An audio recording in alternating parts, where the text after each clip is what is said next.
Welcome to Monday Tsene, another installment of our Monday series, Kaftininyana, some nuggets to give you throughout the week for you to be able to cope better, manage your mental health better.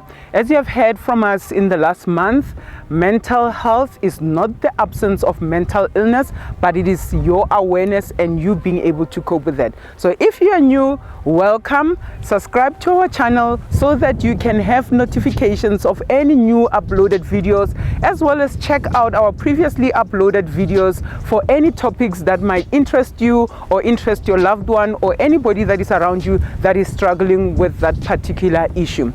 So today we're talking about the parental role in building self-esteem in children. So I want to take you through this journey in my own personal testimony or my own personal journey. So, and the journey is both from childhood and as recent as about 2 or 3 months ago. So for me, for those people who I know, I remember somebody making a speech in my graduation saying that, you know, they feel that the previous speaker was speaking to a different person to the person that they actually know.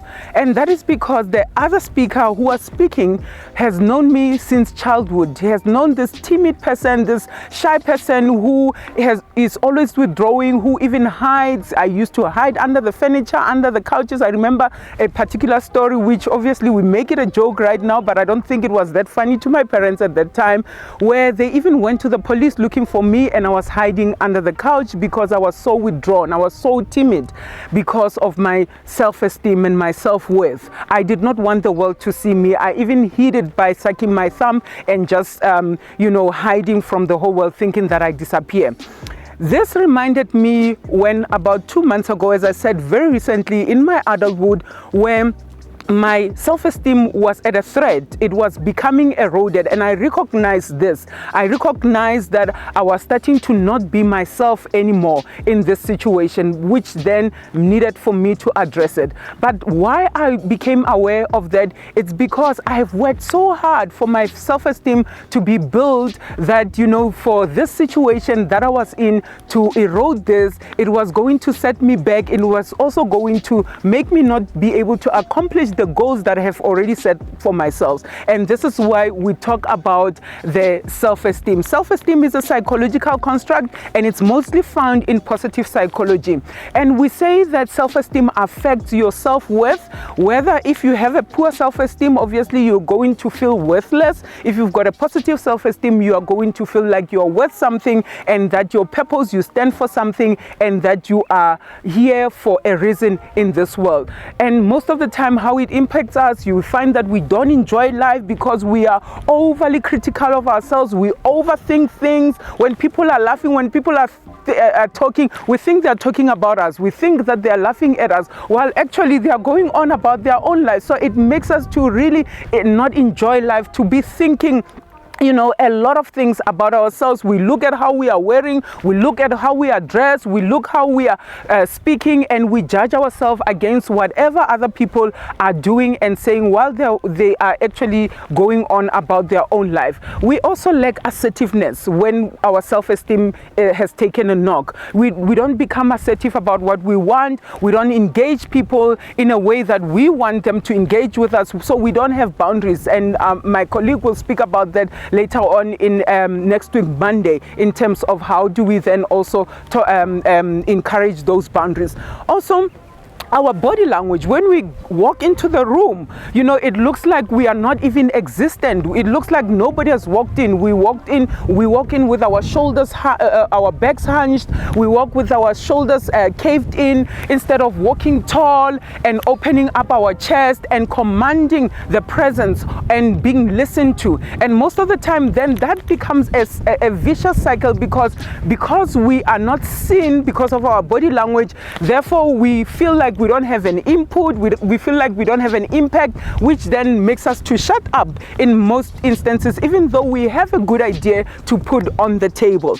Our social skills become impacted as well, because then how we navigate our life is very much based on the feedback from other people. So meaning that if we get the so-called negative feedback, even if sometimes it has nothing to do with us, we then retract and we withdraw, and therefore we don't engage in a positive way in getting what we want. It can also make us overly anxious, because then, as I said earlier on, with overcritical thinking, criticizing yourself, overthinking, therefore then whenever you go into a situation, whenever you want to pitch something, whenever you want to approach somebody or a situation, you become overly anxious about what you are saying, if what you are saying is coming out all right, if what you are saying is going to be accepted. What impacts our self-esteem? Sometimes it can be age. As you can see, I've got very beautiful gray hair, and most of the people assess people in the society by age. Ageism is a very big thing, and that is why you find even people as old as myself wanting to be teenagers again, because then they cannot accept themselves in the bodies that they are, in the age that they are growing in, be it the lines, be it the gray hair, be it the cellulite, whatever the case might be. The other thing could be as a matter of the body shape or the body size. Most people are bullied growing up in terms of their body shape, which then affects negatively their self-esteem. I want to even speak of my own situation, where I grew up in a community which was very much aware of colorism. As you can see, my beautiful brown skin, my dark shade, most of the time I was called many names because of my own shade. But what I like, and that is why I'm speaking to parents today in building their children's self-esteem, is at home, I had a very safe space. There was no, dividing us or comparing us to say this one is light skinned, therefore this one is more acceptable, and you are dark skinned, and therefore you are an outcast in the society. So it was encouraged that I express myself, and I received a lot of love. And therefore, one of the tips, parents, do not compare children. That is very damaging, to compare children.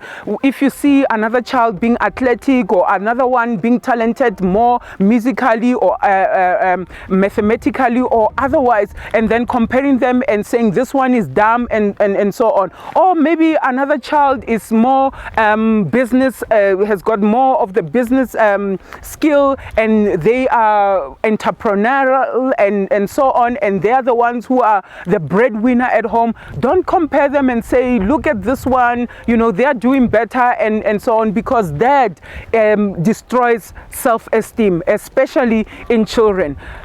Be positive whenever you are phrasing something, even in discipline. Frame it in a positive manner. Frame it in a way that encourages consequences and behavior, not a punitive way. That way, a child is able to grow skills that they can use in the future.